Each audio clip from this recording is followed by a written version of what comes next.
the learning outcomes 2 also, and this unit is a bit more detailed than probably expected. So learning outcome 2 is also quite detailed from a point of view of coverage of content. So there are a number of slides on the presentation, but we're going to go through some of them today, and then some of them would be a bit of reading at your end, and I'm going to try and see if I can upload a few relevant theoretical frameworks, things like balanced scorecard. There's a BRIO framework, which are some of the theoretical parts of this particular learning outcome, things like business process re-engineering, BRIO framework, and we'll be looking at cost benefit analysis, and then balanced scorecard. There are lots of performance management techniques, so we'll be looking at a few of them. And what I will do is primarily make available some handouts, which will allow you to go into a bit more detail with regards to understanding some of the key concepts which are essentially provided, or at least we have to go through as far as the concepts are concerned, theoretical concepts are concerned. So I will get this across onto Moodle, and I'll show you that so you're able to then read through some of them. So let's look at a couple of these.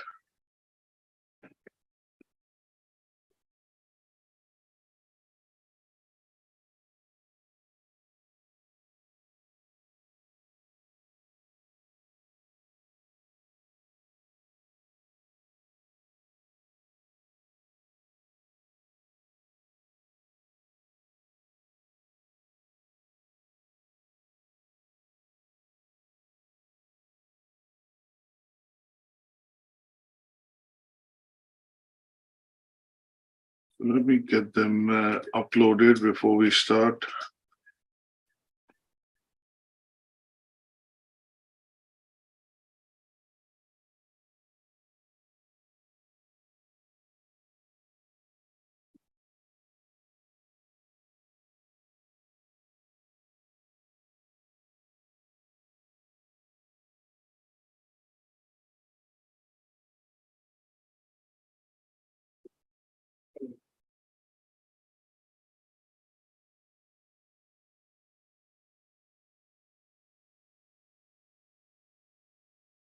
So we're more or less there.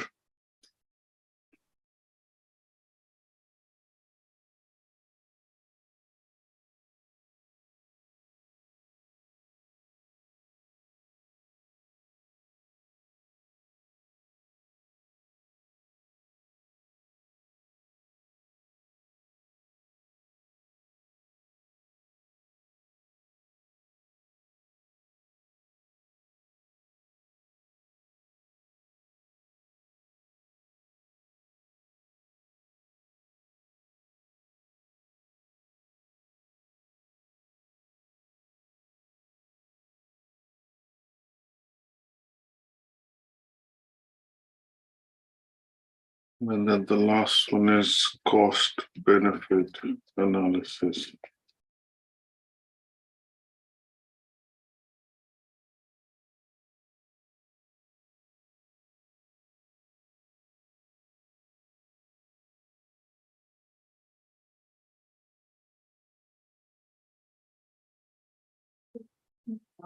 So cost benefit analysis is, I'm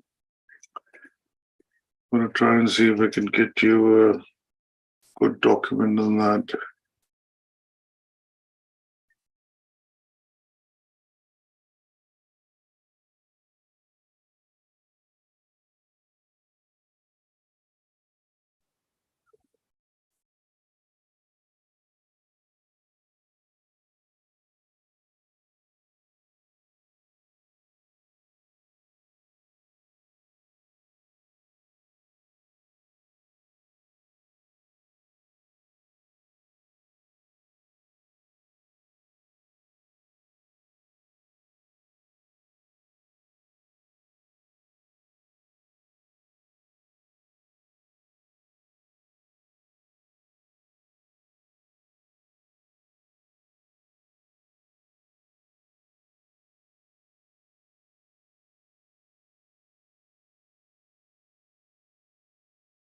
Okay, so let's make a start. I've got everything now up on Moodle, which you should be able to hopefully see, and that should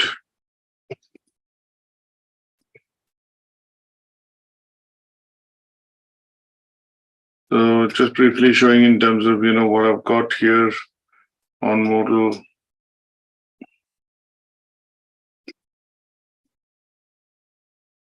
So basically what I've done is I've added cost benefit analysis here, quality management systems, cost of quality, which is basically the time cost quality triangle, and then balance scorecard, and then the presentation here.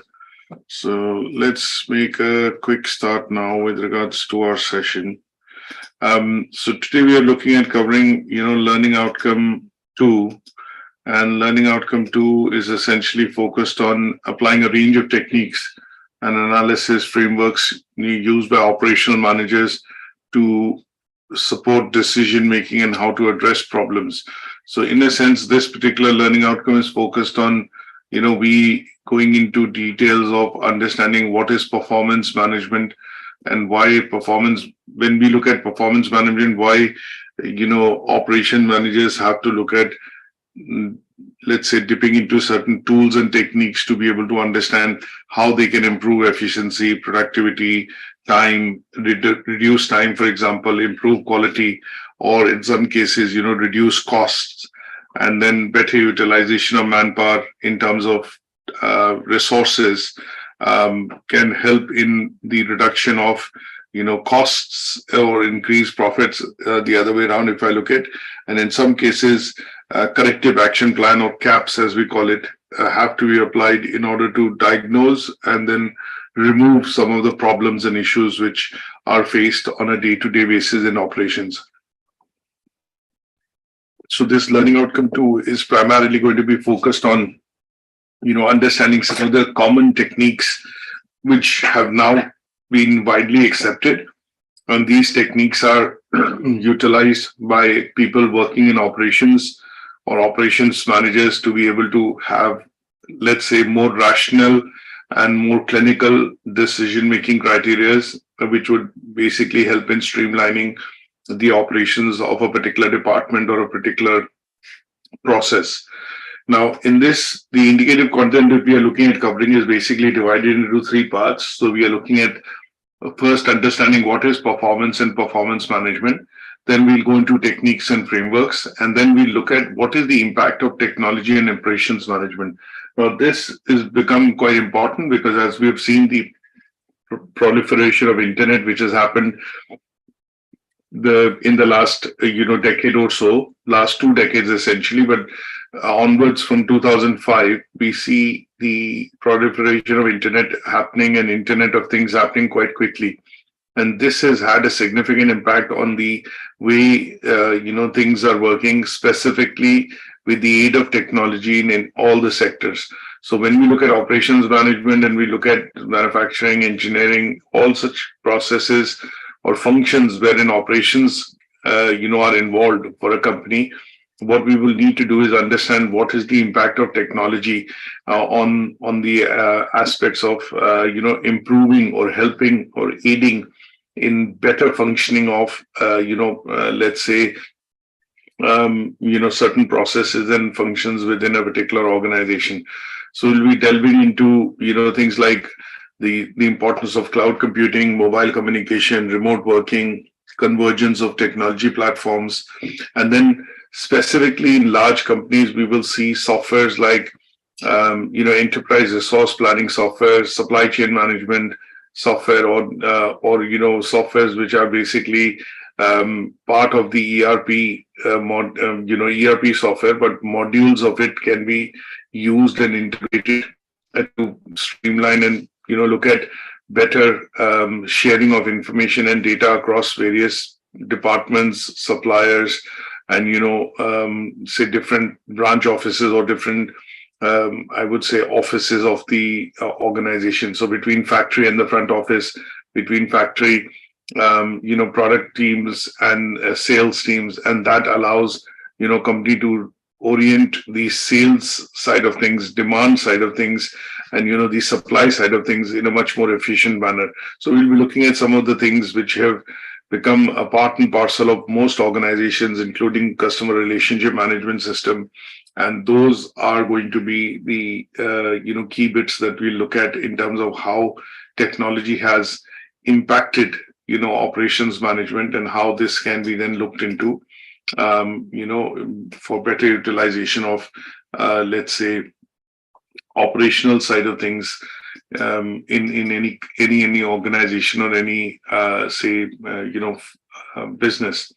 Now, let's look at briefly understanding first in terms of why do we need to look at these techniques, and what could be these frameworks that we will look at, going through, which are used by operation managers. So a bit of a bird's eye overview that we want to consider is basically looking at, things which are related to decision analysis or decision making, quantitative analysis, which is pretty much to do with analysis of data, or when you have chunks of data available.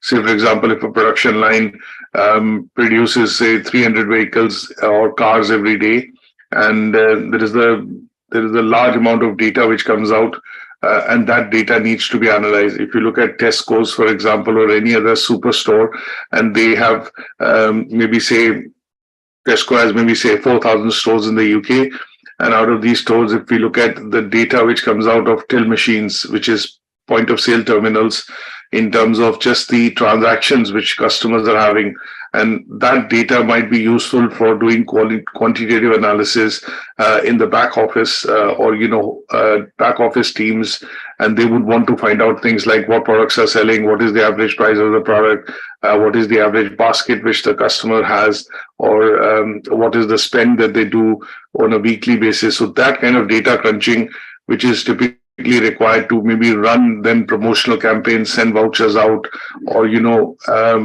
reorder supplies to stock inventory, is all done through that quantitative analysis. Then we look at operating frameworks. These are basically frameworks which are recognized and have over the years become a benchmark in terms of how processes can be improved. Which means when I say a process is that the company is looking at achieving, say, 10 million in terms of sales turnover this year. Now that is an objective, but how we turn that objective into a process would be that this target would be broken down across the various sales teams, the area sales managers, the regional sales managers. There'll be incentives put onto it. There'll be measurable metrics put on to say, okay, we can't just come to a surprise saying the target wasn't achieved at the end of the year. There'll be reviews put in place every monthly to see, are we achieving, overachieving, or underachieving those targets. And then they will be broken down into specific goals, which will be attached to the job description of employees who are working within that area. And when I say area, I mean that sales function. And that would then be looking at how do we help them to achieve those objectives, thereby the organization achieving those objectives at the end of the day. So there will be operating frameworks, things like departments or cells or teams, and those they will essentially follow what are called operating frameworks. Then we look at comparative analysis. So lots of comparisons are done in this particular area, because if there are things which need to be adapted, there are best practices to be followed. And in some cases, if a particular scenario has been faced by the organization and they have successfully managed to diffuse that problem or that issue, then in those cases, comparative analysis or best practices are then employed across various departments. We also look at decision-making tools which can be utilized, and these typically tend to be things like SWOT analysis, PESTEL, or decision-making or mind map trees and things like that. Decision-making trees or mind map trees, which is the flow charting, for example, could be a simple case of how decisions could be applied, wherein you look at situations, you look at what are positives or negatives, what is leading to a solution or a problem, what is leading to a solving of an issue, or leading to a bit of a impasse. Then in those cases, decision-making tools are used. And there could be a variety of these decision-making tools which could be used in order to arrive at solutions or isolate problem areas. Then we have, processes which operations managers use for ensuring that the optimization of any such working side of process can be done, which allows them to achieve the best possible outcome, which is to say that if there are 3 shifts being run by a car manufacturing company and they feel that they can produce, say, 300 vehicles, then at some stage, what the production managers are going to be doing is to look at if there is any time to be able to add more volume to produce the number of cars in a particular shift. And if that is possible, then they will be looking at processes or areas in which times can be streamlined or further reduction of times can be done in order to assemble that particular part. And that would mean that they would suggest maybe automation to be done in that. And if that automation helps support increase in the delivery of vehicles in that particular shift, then that would be something termed as efficiency optimization, because with the use of technology, robotics, if that allows it to significantly increase output from 300 to 350 cars in a shift, that would be something which production managers would be working on as far as performance management is concerned. Now, there are lots of things which are changing now in organizations when we look at performance management. It's a very generic term. If I apply this to a factory, performance management would generally mean that they are looking at ways in which they can increase the output from the machines or the factory, and that could mean employing robotics, replacing manpower in places which would automate the process. It could mean that employing even faster machines or better machines which would allow it to produce more quantity in the same amount of time. Sometimes you look at printing presses where newspaper printing, magazine printing happens. Now, as you can see, most of the media and consumption of media has moved to the internet, phones, tablets, and any such electronic device. But if I go back 5 years, obviously, and if I still look at today, there is still a demand for large amount of newspapers which people still want to read in the morning. Now, if there has to be an increase, like Times of India, for example, in the Indian context, or if you look at large newspapers like the Herald or the Eye in the UK, they print about maybe 3-4 million copies, for circulation every day. Now, if the printing press is old and it is only able to produce, say, 100,000 prints overnight or 200,000 prints overnight, then it restricts the business from selling more copies and making them available to the newsprint stores. So in such cases, upgrades to the machine or processes in terms of certain equipment, if it can help bring about increased productivity, then that is also something which will come under what is called performance management. But here, what you have done is you've reviewed a process, you've reviewed the equipment, how old is it, how much time does it take, is there a newer version available, and will it significantly improve the output? If the answer to all these questions is yes, then you go about basically looking at, budgeting for it, replacing the equipment, and that should allow you to what is called get, let's say efficiencies for the in terms of improving the performance of the organization by circulating maybe more newspapers or making available more newspapers for distribution every day, and that would be seen as an increase in revenue or business for the organization. So performance management could be applied to such cases. It could also be applied to how human resources are managed within an organization, and there are lots of changing trends in terms of how performance management can be done specifically for let's say human resources. That means rewards mechanism, you're looking at bonus incentive schemes, we're looking at things which will basically be useful for employees and will motivate them better to be able to start looking at let's say better efficiency, which means more output. That would be useful for essentially the company, because of the fact that it will help in managing some of these expectations in a much better way, which will make the employees more motivated and motivation leads to more loyalty and obviously increase in the output from the employees. So that is what performance management would essentially mean in the case of human resources.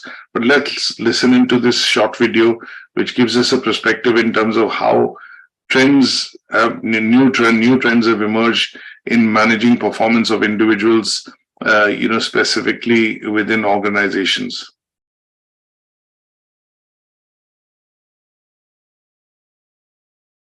There have been a lot of changes to performance management over recent years, or at least some organisations have made massive changes. Our own research shows that a lot of these trends are really helpful. So we find that research backs up the view that performance management should be done more continually. Appraisal is not just something that happens once or twice a year, but it's more ongoing performance conversations that we need to be cultivating. But there are also some ideas that we challenge when we look at the research. So, for example, the idea that employees need to be involved in setting their own targets. It may sound counterintuitive, but this is not something which is backed up by research. There are a range of factors in performance management to try and get right. Performance management is not a single technique. One of the examples that I think is very, very positive is bringing in a strengths-based approach when you're looking at helping people to learn and improve their performance. The idea of this comes from appreciative inquiry. It's the idea that your opportunities for growth and improvement don't come so much from fixing your weaknesses or correcting what you're not good at. It comes more from understanding what it is you've been doing that's worked well. What was it that you did that contributed to that? And how can you expand on, build on, and replicate that in other areas of your work? As you can see, broadly, a very important way of defining why performance management has become a key criteria in all organizations, and this is looking at improving processes, improving efficiency, primarily amongst all types of resources which are utilized within the organization, because everything is pretty much finite right now. So when we look at performance management and we look at the definition of it, it's a process essentially all organizations look at undertaking, because what they're looking at doing at some stages to assess the efficiency and effectiveness of how projects, programs, and initiatives are run within the organization. So this has become a very systematic approach when we talk about the business running well, the business is well-oiled, the business is now well-established. Some of these terms that we come across are basically all referring to a systematic approach wherein what the owners, the management, the key people at the top of the company are basically looking at analyzing by going into what is called the performance metrics of the organization. And they tend to be by collecting data, by analyzing that data and evaluating whether the company is on track, whether the business is on track to be able to achieve its objectives, which have been set at the end of the year. And key parts of this tends to be that the management in the organization looks at doing this evaluative exercise, quite often depending on the, let's say the nature of the objectives which have to be achieved. So in some cases, if you look at finance department, the financial controller or maybe the chief financial officer, is continuously looking at streamlining things in terms, when I say streamlining, means continuously looking at data which is coming out of sales, with data which is coming out of, for example, collections and bookings and billings. And that would give him a very, clear picture in terms of what would be the company's turnover or sales at the end of the month, and how much of that sales would produce what profit, and how would that be utilized in terms of salary, wages, interest payments to banks, things like that. So every department would have this as an objective, maybe finance department, the financial controller and the CFO might be looking into it depending on the size and scale of the organization. If I look at HR, it will be the HR officer or the HR manager. If I look at marketing, it will be the head of marketing. If I look at sales, it will be the head of sales or the person driving the sales in the organization. And they will all be looking at, optimization of performance or optimization of certain areas which would help the company achieve or the individual achieve their objectives. Now, performance management can be done in a variety of ways. One of the clear ways, as you can see, is annual appraisals, which happens at the end of the year, but that is more of an exercise which can then have no effect, because if you do appraisals towards the end of the year, it is more of going with a bit of hindsight to see, okay, this could have been done, that could have been done, but the time is actually passed.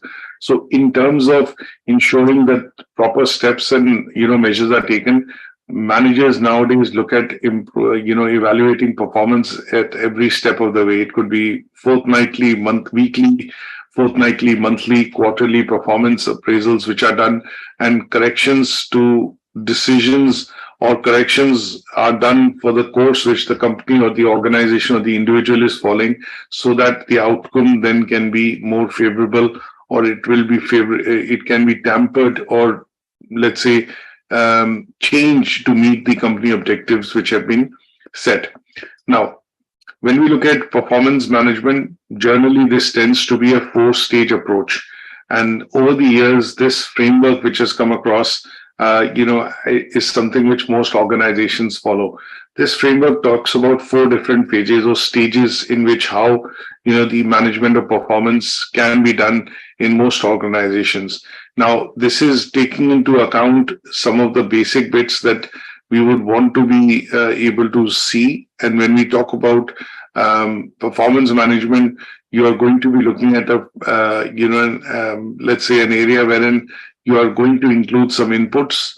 You are going to do some activities. Those activities will produce outputs, and those activities and outputs which are produced would then have some sort of outcomes for the organization. So when we look at this as a framework, the 4-stage framework, the first step tends to be where the management decides what are going to be the various performance measures of the organization or in the organization.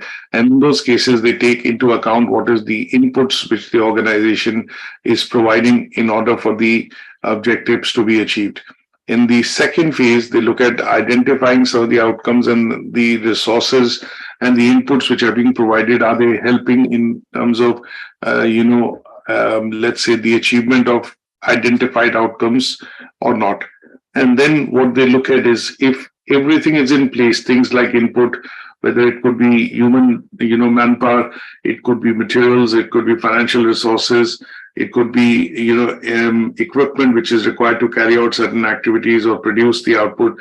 Are they all being provided? So this would include things like staff, technology, equipment, supplies, and money, financial money or manpower. Financially, the budgeting would have to be put into place. The activities would include things like the work which is performed by organizations, or in this case, programs or projects which are running, and what resources these are being, they are utilizing.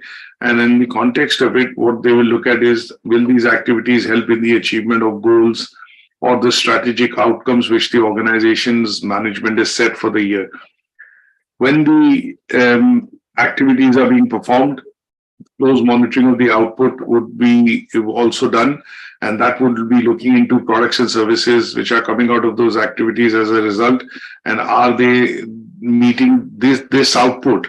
Is it meeting the intended demands of the audiences or their clients? And in this case, the output is then, if they are not meeting say for example the requirements of the client, then certain changes would be done to ensure that less wastage happens and it meets the requirements of the client for which maybe the ordering has been done or the order has been placed.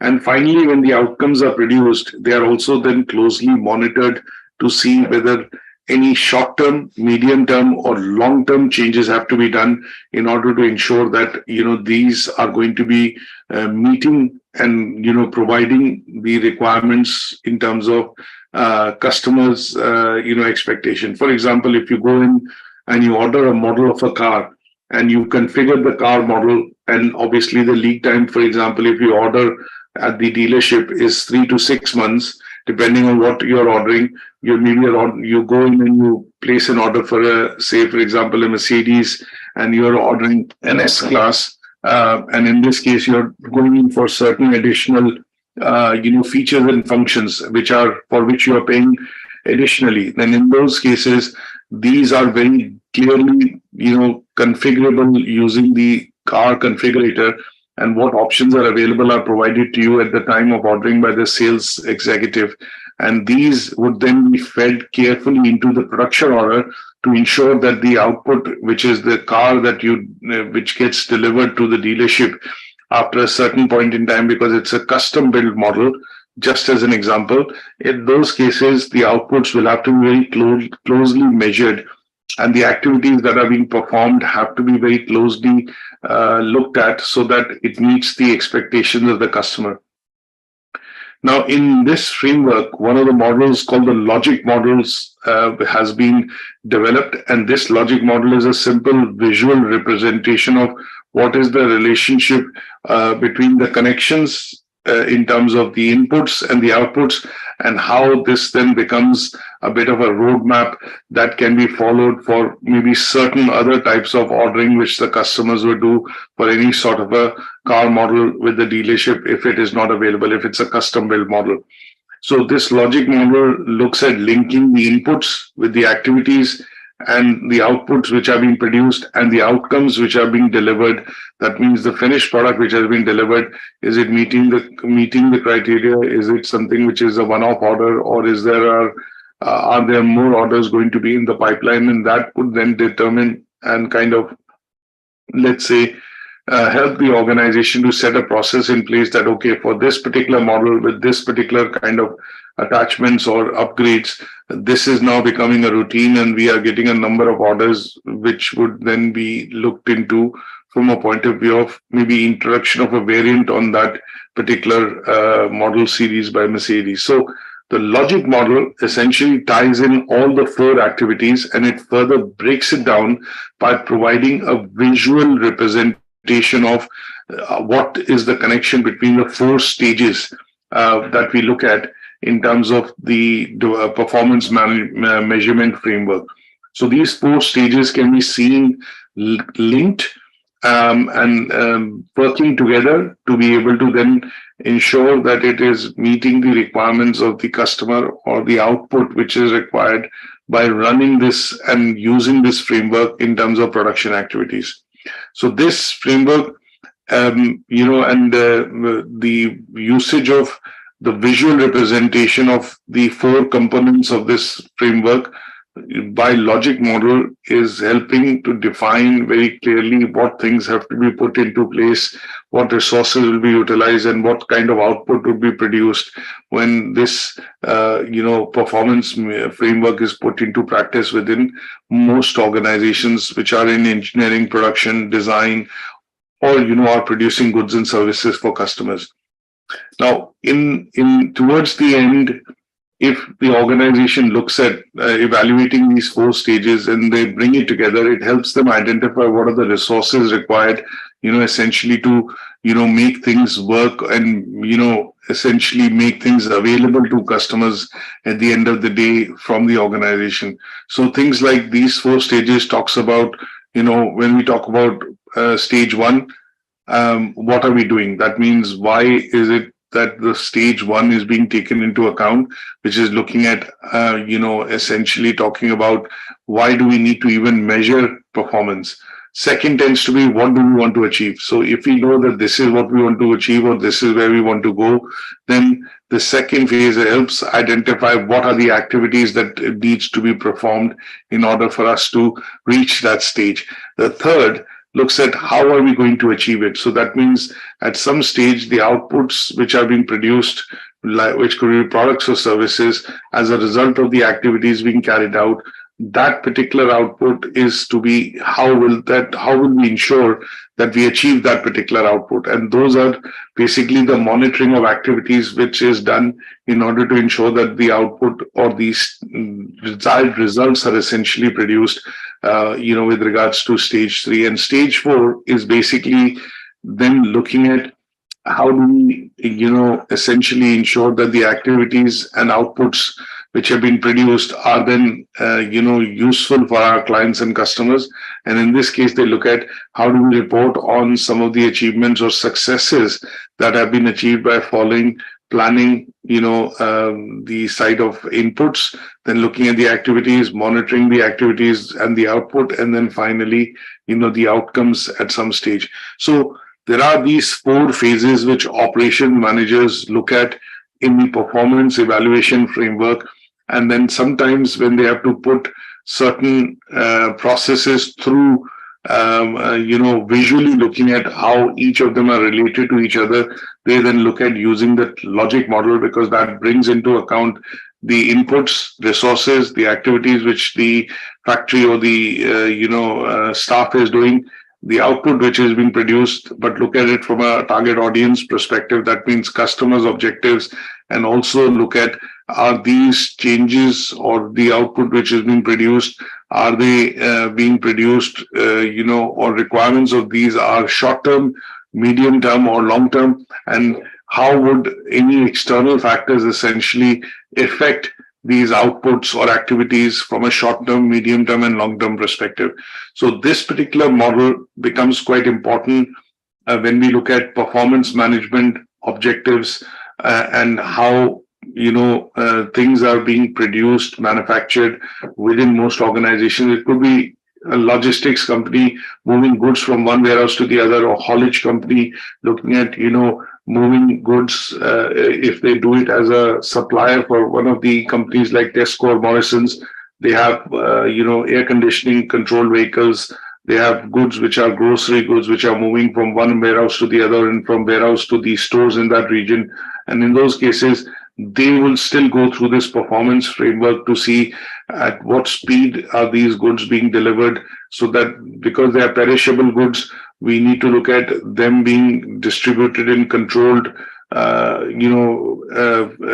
say, in a controlled manner, because they would go into what is called a refrigeration controlled goods, so that because they have a shelf life and they are perishable, so here speed in terms of transportation and appropriate infrastructure to be able to store those goods like milk, for example, vegetable, fruit and veg, would be required. And in those cases, they would need to look at implementing quality measures, which would mean that this particular bit cannot be transferred by usual vehicles. You would need temperature controlled vehicles to be able to carry those goods. And that is where quality, speed, cost, and in terms of what and how the output is being delivered would be taken into account to ensure that there is dependability and flexibility at the same time to be able to transport these goods from one warehouse to the other and from there to the stores. So this framework can be utilized is utilized in very many different situations,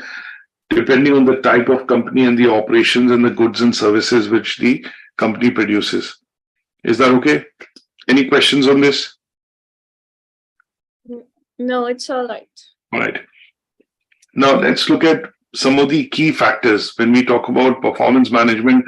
Why do we need to look at managing performance?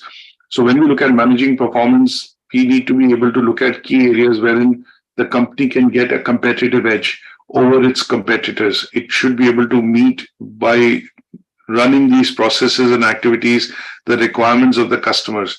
That means the products which the customers need or services which the customers want, we should be able to run some of these processes through the route of operations management and then be able to meet the requirements.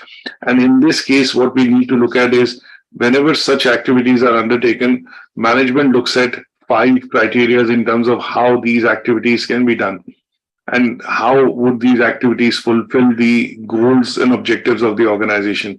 So they tend to measure everything from a point of view of quality, speed, dependability. We look at flexibility and we look at costs. These 5 parameters then are financially also related, because if you increase volume of production of particular product, you would need to monitor quality side of things, because if quality starts to deteriorate, the sale of these products and services in the market would go down, because the reliability of the product or dependability of the product would be in question. So in most cases, when supplies are increased or volume of production is increased, the major focus from the management tends to be in operations on what is called quality. And quality is defined by Six Sigma. We look at total quality management, Six Sigma. There are lots of different techniques. What we basically look at reducing the defects, or let's say the products which are being produced in millions. If at all it is in millions, then we look at the defects and reduce the number of defects which can occur in the products, which would affect finally the sales and the quality and reputation of the product at the end of the day when it is sold to the customer. So here, if the example is, if the company decides that its new variant of washing machine brand is doing quite well, and LG decides that it starts to manufacture because they are seeing a pent-up demand, and during the festive season they decide that we are going to increase the production of the machine. But what they do also find in the market, when this particular model is being sold, there are lots of complaints coming that the machine breaks down, or this is not the claimed function, or the differences which the machine claims in terms of advancement are not clearly visible. Then in those cases, returns can also happen. So the quality of the product needs to be looked at before the volume production begins or starts. And in this case, the management will be looking at one of the aspects to look at how do we reduce the returns, and how do we ensure that there are fewer complaints on the product being manufactured. And for that, the quality side of things are looked into in more detail. Then we look at the speed. How quickly can the product be manufactured and then transferred to stores for the purposes of delivery or sales to end customers? Sometimes you place orders for products, like for example, if you're buying furniture for your house and you go into a store or a showroom and you order the furniture and they say it's going to take 12 weeks or 14 weeks for delivery, your decision might change, and you might say, okay, let me look at the alternatives. Let me go to other places or other competitors and other options which I have, rather than wait for that long. But if in all places you get to see that most of them are saying 12 or say 10 to 12 weeks, then what you would do is basically look at that decision that in this case, I won't be able to get a quicker delivery of the product because it's in demand, or obviously something that I'm ordering would need to be manufactured, and I would need to come to grips with that, okay, I won't be able to get this product early as possible. But in most cases, when the orders are placed, the companies at some stage would need to look at finding out whether this is a product in demand, there is sales happening, they would need to align their advertisement campaign. If they know the product delivery is taking longer and there are supplier issues, then in those cases, the advertisement and the other side of things will have to be streamlined. And that is where we see speed in terms of coming into question. Lead times is the word that we use normally in operations management, which is the lead time to be able to produce this particular good or provide this particular service, turnaround time. And in terms of operations management, we would refer to speed under this particular aspect. Then similarly, we look at dependability, how dependable or reliable is the product and the service being provided. And this is directly related to quality. If the quality of the product, testing of the product has been done well, and it has been established that there are no issues or problems, then reliability becomes one of the key factors on which customers make their decision to purchase those services. So when we look at performance management, some of the benchmarks which management puts into place for people who work within the production floor, assembly line, factory floor, is that the product is coming out has to be quality, meeting the quality criteria which has been set, and it has to be dependable or essentially, robust enough to be able to meet the customer's demand and not have many complaints. And their bonus structures, incentives, or rewards are essentially based on these parameters, which is basically looking at dependability, which is reliability of the product, and then the quality in terms of the product being produced. That means there are less defects or lesser problems which come into the product. Flexibility and costs can be, they are inversely proportional. So if the speed in terms of volume of production has to be increased, the cost will decrease. If the product is being customized and is being adapted to customers' preferences, that would mean that this is a specific variant, then in those cases, the cost might rise and the speed in terms of delivery of manufacture of the product might increase. So flexibility, although it allows the company to address a larger market by offering a wider product range, but in some cases it also looks at decreasing the speed in terms of how quickly the product can be delivered, thereby also increasing the cost, because this is not being manufactured in mass or quantities, but for a specific customer which is which has placed a requirement. So performance measurement which has to be done normally includes these 5 parameters. You look at quality, speed, dependability or reliability, flexibility, and cost. Any questions on this? No. All right. Now, when we look at setting performance targets, in all companies, all organizations, there are always performance targets which are set. Now, they can be set because performance management and performance targets can be set in individual departments, in individual, businesses, and they might be different types of businesses or producing different goods and services. So if I look at a services organization, the performance target might be very different. They might be related to customer satisfaction, user experience, or turnaround times. If I look at call center, it would be turnaround times in terms of how quickly we are able to resolve, how many calls we are able to take. If I look at, say, a product-related business, it could be, in terms of hardware-related aspects. So, for example, if I consider a company like Apple, they would be looking at more focused on quality, return of products, user experience, and the factors could be very many. So when we set performance targets, depending on the type and scale and size of your business and which sector in which it operates, you could have different types of performance targets which can be set. Now, if I look at the finance department, most of the targets in the finance department will be financial metrics. That means the company, if it takes lower overdraft from the bank for paying salaries, if the company's profitability increase, the margins are higher, or in some cases, you would look at when they manage the operational side of things, we look at things like the operational profit, we look at operating expenses, we look at return on investment and, say profit margin, and how much is the revenue growth happening in the company. So these could be financial measurements or targets which the company would look at when we look at evaluating performance.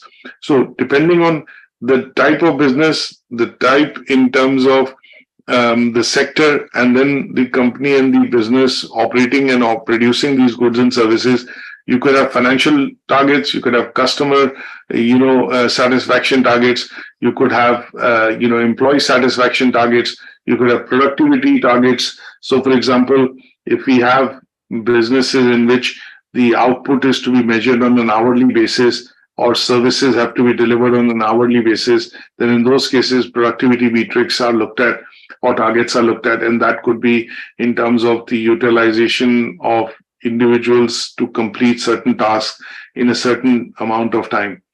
Then you look at response related targets. So, for example, things like when we do email marketing, when we do marketing, if I look at an example of marketing, things like, your click-through rate, email opening rates, survey rates, and those kind of things, when performance is to be measured, you would look at basically response rate metrics. For example, if the tabulation of ambulance times has to be done for a particular region, what in some cases that would mean is we are looking at response time, how quickly the ambulance is able to reach, the customer, and how quickly they are able to respond to a call when it is received in the call center, and from there dispatched to the customer in terms of ambulance and picking it up and bringing it to the hospital.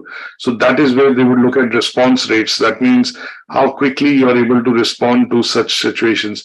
So when we are looking at defining performance metrics, it is essential that we are very clear about what is required, what is the area in which they are being applied, and also we need to understand that sometimes these targets that we look at can be specific, related to customer needs, company goals, and in some cases they can be department or organization led. And regularly reviewing these targets would help the company or the organization achieve its desired outcomes or goals and objectives. And they can be divided into different types. So if I look at an organization, small, medium business, response times, for example, there are maybe 10 departments in the organization and there are, say, 50 employees working. You have the administration and reception department. Their main aim would be to look at response times in terms of how quickly the calls are picked up, how many are picked up, and how many they are able to resolve the problems or issues which are raised by customers. Then we look at productivity for them. That is going to be related to if there are product recalls or replacements to be done, how quickly they can be done, and how many are being done on a weekly, monthly, quarterly basis. You could look at how satisfied the employees are, and in some cases, customers are in terms of receiving the service. So these kind of performance targets can be tailored when we look at measuring them and identifying what could be the commonalities in terms of how they can be applied across organizations, departments, businesses. These are the, I would say, 5 criteria that we can look at when we talk about financial targets, when we talk about customer satisfaction targets, employee satisfaction targets, or performance that can be measured for, satisfaction in terms of meeting customer requirements and also meeting the response times or providing the service within a particular time would be required, and they could be then, followed. Now, when we look at certain, let's say, established techniques through which we can measure performance of individuals within organizations, we have to look at a few of them. And when we look at them, one is performance appraisal, which is individually driven. But when we are talking about organizational perspective, there are certain, performance management, let's say techniques which can be taken into account by looking into, them. And that would not just look at the individual's performance, but it will look at the impact of that individual's performance on the financial output of the company. Also look at how satisfied or what kind of customer satisfaction has that performance produced, and is it leading to growth and development of the employee within the organization. So it looks at the overall aspect. So one of the things that we want to look at focusing on is balanced scorecard. And when we look at the balanced scorecard technique, this technique was developed by Dr. Kaplan and Norton in the 1990s. They were actually planning to, look at coming out by studying how could the performance of managers be improved within an organization. And they wanted to come up with a framework which allowed the management to, not just evaluate the performance, but also relate the goals and objectives which the managers perform, along with that and relate them to the objectives of the organization. So what they did was they came up with this particular performance appraisal system, which is then, was called as the balanced scorecard. And this technique is now widely used in all organizations because it gives an overall perspective of how the organization is doing, how the individual is doing, the services of the individual provided to customer, how satisfied they are, and then in return, how much of the learning and development is happening for the individual when they are actually doing this task for the organization or achieving this objective by delivering their services for the organization. So this framework has 4, meaning cogs. So that means when measurement is done, or performance evaluation is done, it is evaluated financially in terms of the impact on the organization. What is the impact of customer satisfaction on the selling of these products and services by the individual? What internal processes can and resources are provided for the individual so that the goals and objectives can be met? And finally, what it is contributing towards the growth and strategy of the individual itself. Now, all these four metrics are also related directly to the mission and vision of the organization. And that is why this performance method has now become an effective benchmark being utilized by most companies and organizations globally. So visually, it explains this, that the vision and mission and strategy of the organization is broken down into what are called objectives. These objectives are broken down from into financial part, into the learning and growth part of the individual, into processes and resources required to be able to perform that function. And lastly, what is the desired outcome, or maybe what is the outcome of this particular performance, or the, let's say performance which the employee has done, and how does it meet the customer's expectation in terms of meeting its requirement. And this is now utilized by most organizations to primarily look at, doing performance appraisal for individuals at the end of the year. There are other techniques which are also used, but these techniques, generally can differ in the evaluation of performance depending on where you are within the organization. So for senior management, balance scorecard is looked at. For middle management, generally MBO or management by objectives is looked at. And for lower level staff, you'll generally see performance appraisal or 360 feedback being put into place to be able to, evaluate the performance of that individual. Now, I've taken a very small example of how balance scorecard, can be employed and looking at, covering these four perspectives. So when we look at balance scorecard, and if we look at this for the measurement of, say, a taxi company, which is primarily providing, services to customer. For example, you order a taxi and you're wanting to go to the airport, you call the taxi. And one of the things that you are going to look at from a customer's perspective is that you are, if it is something which you are going to look at, would be primarily focused on whether the taxi arrives on time and whether the service being provided, by the, let's say, the customer, essentially to the customer by the taxi company is meeting the criteria. So some of these things could be from a customer perspective. I've ordered a taxi, I have to catch a flight. Was it on time? And was the taxi clean? Or, why did the order specifically the taxi from this company is because they're satisfied with the service. They know they are reliable, things like that. Internal business perspective would be that are there, enough cars, or if there are radio controlled taxis, are there enough cars available to be able to meet the customer's requirement? If it breaks down, is the company able to arrange, let's say, an alternative taxi driver to be able to take that task on?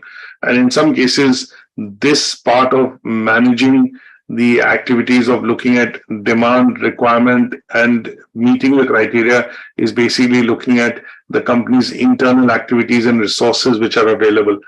Now, from a company's perspective, they are managing or monitoring the resources. From a customer's perspective, looking at the end customer criteria of service and cleanliness or arriving in time.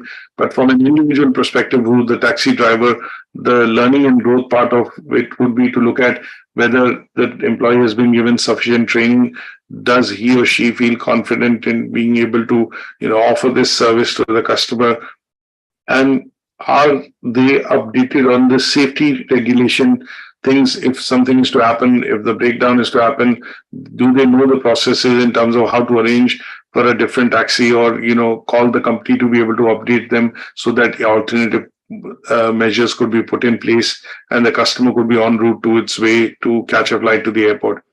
Financial perspectives are going to be looking at how much is the operating profit, how much profit they are making on that ride to the airport from that location, and whether it is meeting the criteria in terms of salary, vehicle output, wear and tear, and then finally some profitability for the company.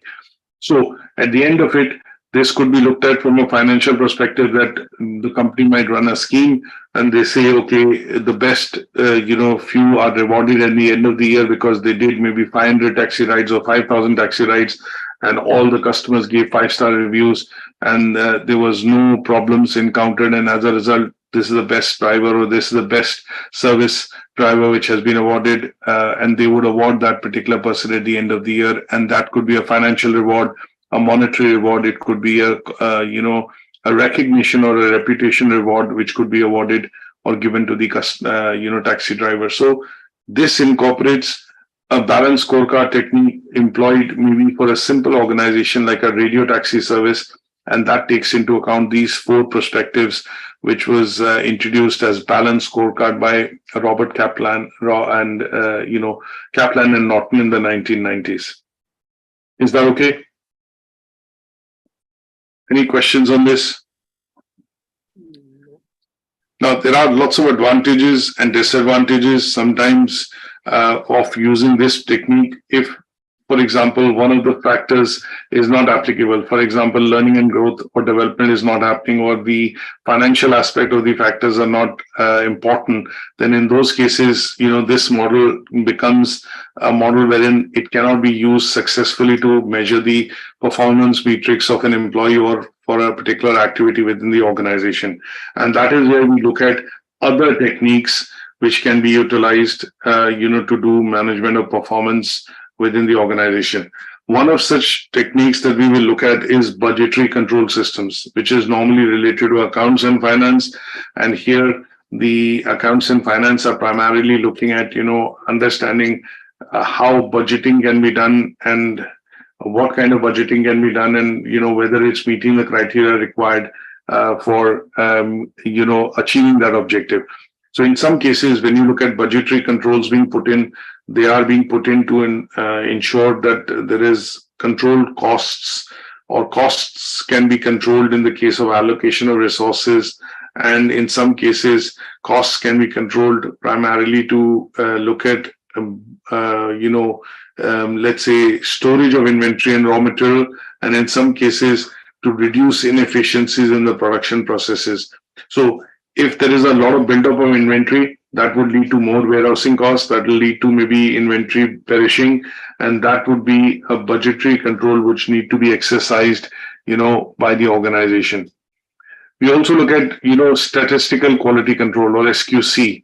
This is something that is seen in organizations wherein quantities or volumes of products are produced in volumes or quantities, and in order to reduce waste and any sort of defect in those produced goods, the company would put into place what are called statistical quality control. That means they will set tolerances to what products can have faults or failures. So generally, for example, in companies which are manufacturing, like say washing machine, microwaves, refrigerators, or fridges, they would probably have, say, 6 parts per million or 5 parts per million as a,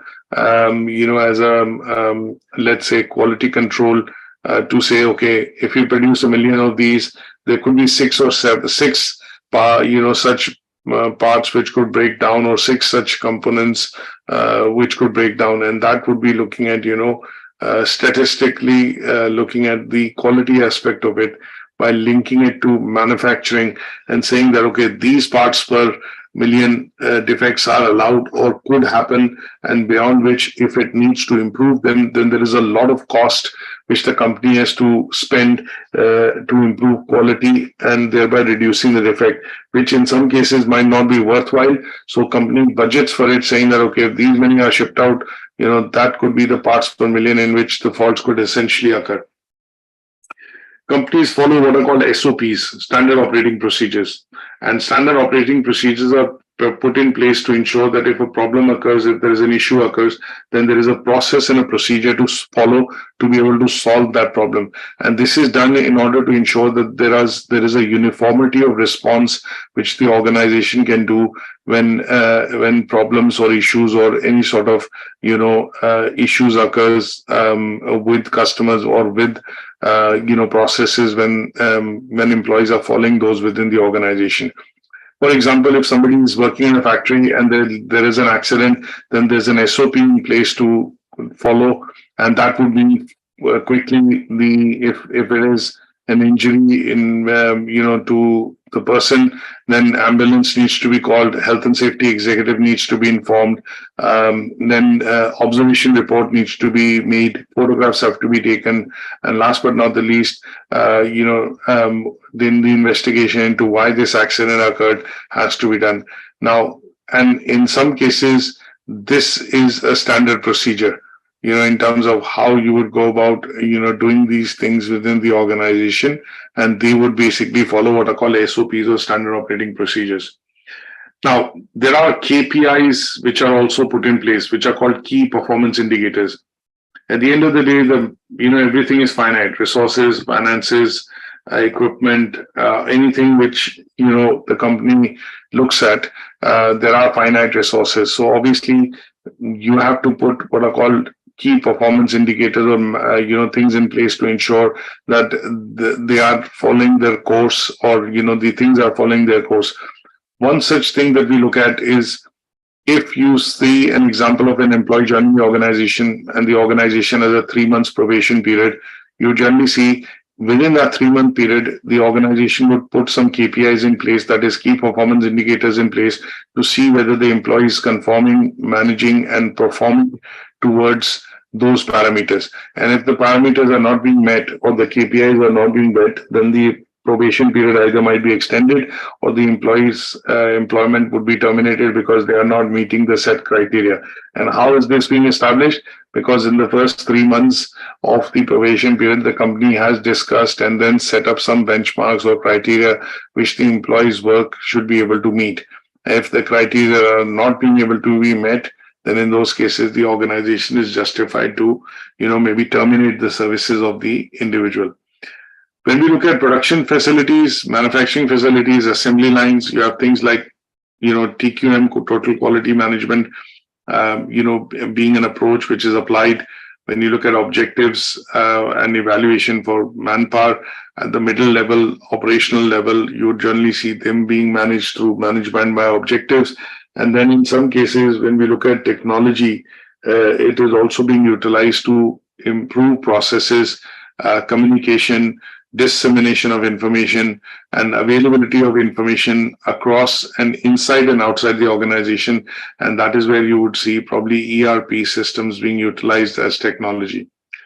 Now, the importance here is to understand, when we discuss performance metrics, which look at financial, customer, employee productivity and response times, we then sometimes employ a technique which will allow us to measure all these 4 parameters together. And that is why I've discussed, balanced scorecard, because this links the 4 outputs into the management of the organization employee, which includes, learning and growth. We look at customer perspective, financial perspective, and the company's perspective in terms of activities and internal processes, and thereby getting an overall good picture of how these are to be managed when we look at managing performance of individuals or processes within the organization. Is that okay? Any questions on this? No, sir. Okay. Now let's look at different types of control systems. Sometimes when we look at operations side of things, we need to have control systems in place which would allow us to direct, manage, regulate, and better coordinate and control some of the activities of the individuals and equipment in order to get the desired outcomes, or that means the output which is required. Now, there are lots of different types of systems that we look at specifically when we talk about control systems, but they are grouped into 3 broad categories. First category tends to be CPC or control, which basically tends to be capacity planning and control. Now, these systems essentially help in, they are put into place. Using this, you are able to then calculate what would be the total output from the factory, what resources have to be put in to be able to ensure this output is generated. And then if these resources and budgeting is done appropriately, that could be the capacity which the factory would have to be able to produce goods and services to meet the demands of the consumers. Now, in this case, there could be lots of different types of, capacity planning and controls.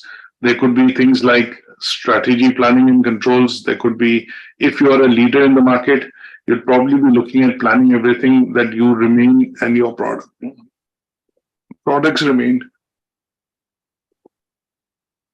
Excuse me.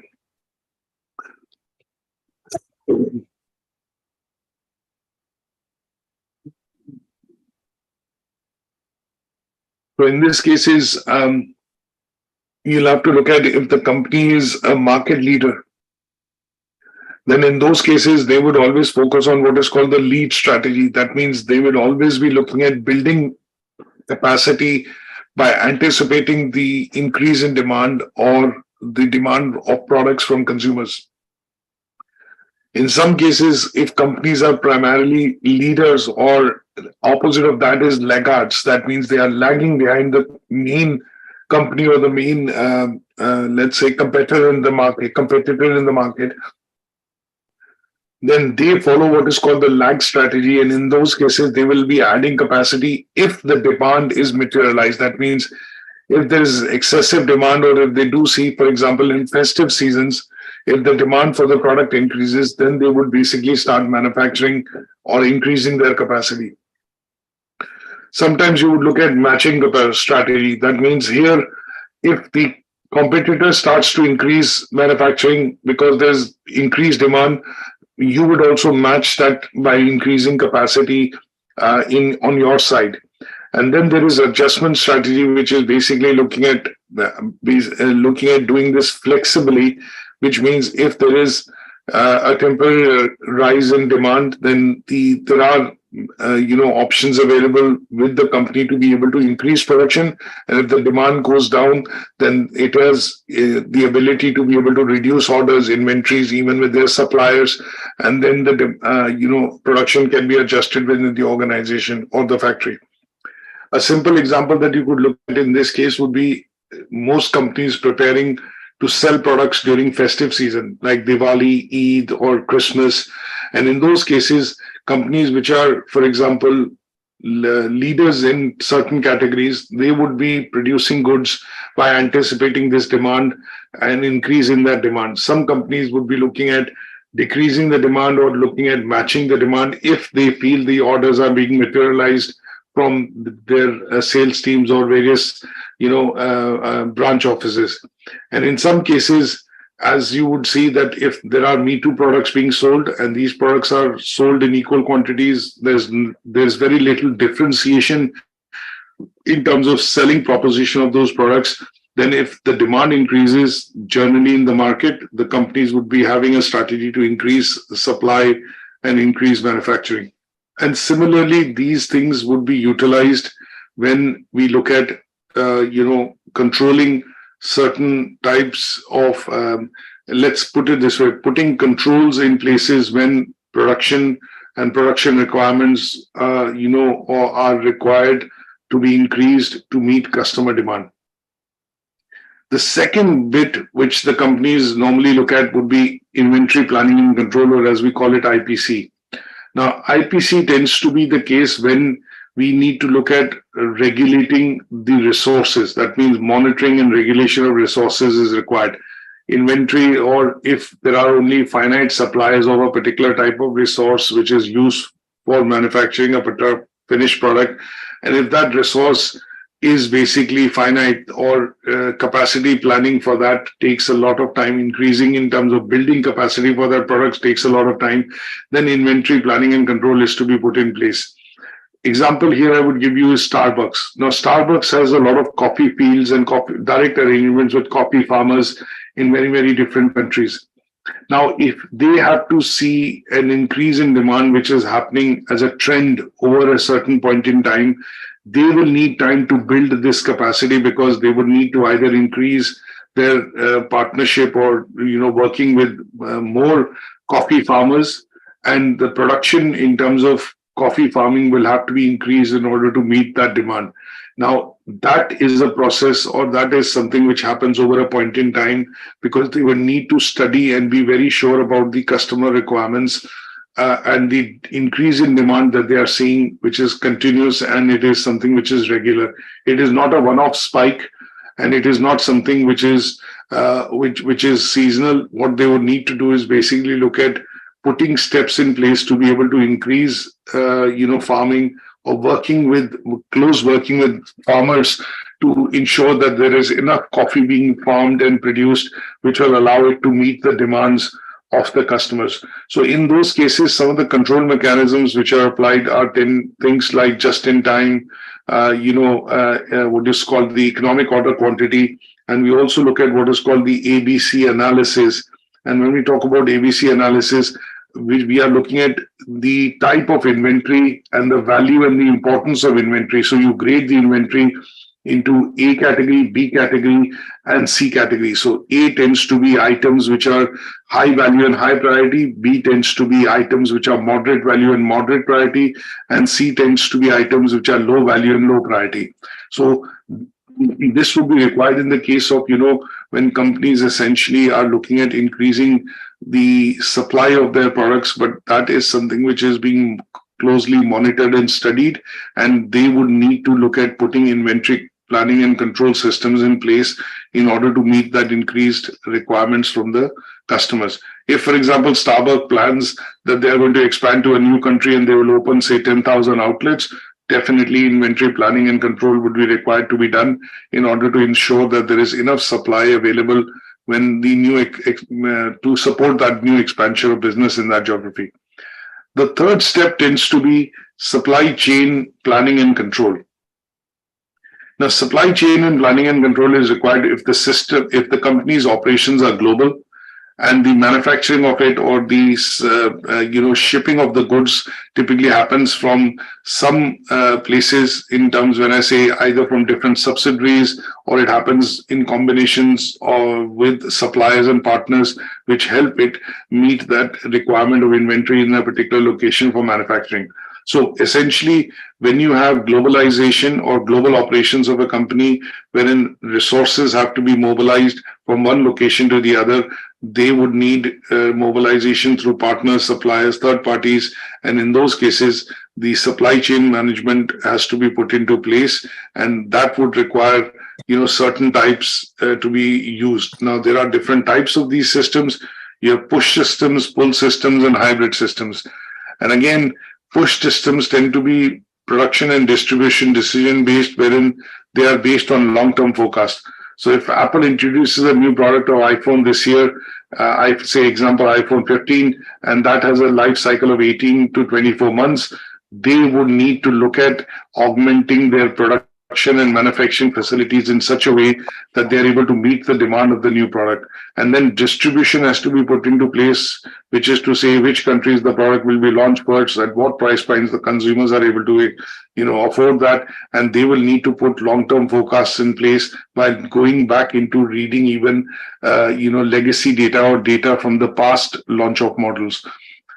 Pull systems and similarly hybrid systems would be wherein the production and distribution systems are aligned to be demand driven. That means if there's a strong demand of that product from a particular market, then the production and inventory side of things would be put into place to ensure that they are able to manufacture this to meet the demands of the customer. And inventory and economic order quantity, that we look at minimum inventory which the factory would keep to be able to manufacture that and then sell those products, would be kept in mind when pull systems are being employed as far as supply chain management control is concerned. And then sometimes you could have a hybrid system. That means it combines both push and pull. So demands during festive season go up, and that would mean application of push type of system, which means the company has budgeted for enough raw material to be able to meet that demand. But after the festive season, when the demand goes back to normal, they will go back into what is called the pull systems. That means enough inventory related to EOQ will be maintained, so that if there's a 10%, 15% spike in demand, then it is still able to meet those requirements from a customer standpoint of view. So these three different types of control systems, the CPC, which is control planning and control, the inventory planning control, IPC, and the supply planning and control, which is SPCC, is basically put in place when we look at different types of control systems that can be utilized from a point of view of operations management. Is that okay? Yes, now, sir. What I would want to do is basically stop here, because this part, I'm going to do a couple more slides and I'm going to then stop this session, because there is lots of indicative content to be covered. So let's look at the last part within techniques and frameworks that we need to talk about broadly, is continuous improvement and TQM, total quality management. Now, when we talk about continuous improvement, what we are looking at doing in this case, when we talk about this particular concept, is that the company is continuously looking at making changes or improvements on a small scale basis, and they at some point in time will add up to significant changes or improvements within the product or the quality of the product over a point in time. Now, some of these, when we talk about continuous improvement, this is something which was a method introduced by Japanese car manufacturers, and the term in the Japanese term is called Kaizen. Now, Kaizen was an approach which Toyota, motor company, took into place that when they looked at certain problems, and if these problems were not solvable immediately, what they said was that we need to be chipping at it, or we need to be at it to be able to solve this problem over a period of time. And that is where the concept of continuous improvement came into being.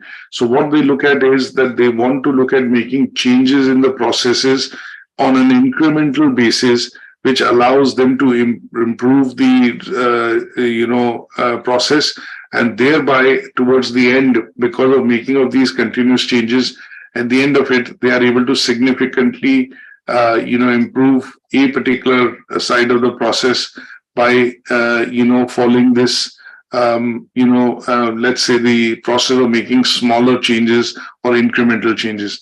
So what happens in this process is they will look at identifying what is the issue, then they will look at planning to resolve that issue, put some more corrective measures in place. Then they will go about executing it to see if it works, and then review it towards the end. Now, if it doesn't bring that change across, it will again be looking at identifying the problem, looking at putting into place things which will help resolve that problem, then execute these steps and processes, and then again review whether this has brought about that change or not. So this particular cycle of identifying, planning, executing, and reviewing was termed as continuous improvement, and in short, basically termed as Kaizen, when we looked at the aspect of the processes improvement, and thereby improving something in making changes in small incremental steps. Now, Kaizen is basically a Japanese word which means changing something for betterment or for improvement. And it's a Japanese philosophy which basically concerns, and works around the processes that can be used to continuously improve operations of employees and equipment within a production facility. And this approach was seen as an approach because it allows improvements to be done in small and gradual phases using a methodical process. And that is why we look at the process of what is called CI, or Kaizen, essentially, as we call it. And that is done by identifying what changes have to be done in whatever process is required, whether it's at the leadership level, whether it's at the communication level, whether it's at the employee level, whether it requires training and education, whether it needs changes to be done in terms of motivation, which is through rewards and recognition, which is better management of human resources, or looking at, in making more resources available to help, let's say, improve that function or that particular part of the process. And in some cases, looking at standardization and then also ensuring that feedback is taken for the overall process, whether it's the customer, employee, partner, supplier, management, in order to ensure that these changes or feedback is incorporated into the change, and then that leads to a process of continuous improvement happening in that process, which is, say, a manufacturing process. And in general, by following continuous improvement philosophy, Japanese companies, specifically the car manufacturers, were able to introduce and let's say achieve total quality management or control over the management of quality within their products. And this part essentially happened by employing Kaizen as a technique, and then later on that led to the development of what is called TQM, or Total Quality Management Framework, which is based on the belief that an organization can build long-term, success by having all its members participate, in the process of improving quality, which is looking at customers, partners, suppliers, employees, management. And this step, this process, or this particular, process of improving quality tends to be working in 4 stages, which is quality inspection, quality control, quality assurance, and thereby looking at achieving total quality management, for an organization. So we are going to stop here today, because at the end of the day, what we want to be able to look at is, when we talk about TQM and we talk about continuous improvement, this tends to be a process wherein, most organizations would get employees, processes, customers, and resources involved to be able to make what is called continuous improvement, in terms of what they are doing primarily from a point of view of quality side of things related to operations. Is that okay? Yes, sir. So we're going to stop here today, because obviously what we are going to then do is go into what are called techniques and frameworks for looking into how operational functions can be further streamlined, and then we'll continue our discussions from business process reengineering, the VRIO framework, the cost benefit analysis, and the impact of technology next weekend. Okay, but this presentation is up on Moodle. You should be able to go through this presentation and look at reading some of the handouts which are put in place specifically, for cost benefit analysis, the VRIO framework, and your business process reengineering. And they would be useful for you to do a bit of reading, and then we can look at completing this particular learning outcome next week. Okay, sir. Good stuff. So I'll be stopping here, and I'll catch up with you guys next week. And then next week, after completing this, we'll also do the discussion for the assignment brief on Sunday. So Saturday we'll complete this learning outcome, and then on Sunday we'll do the assignment brief discussion for learning outcome 1 and 2. Till then, thank you so much, and I will see you guys next week. Okay, thank you, sir. Thank you. Bye. Bye for now.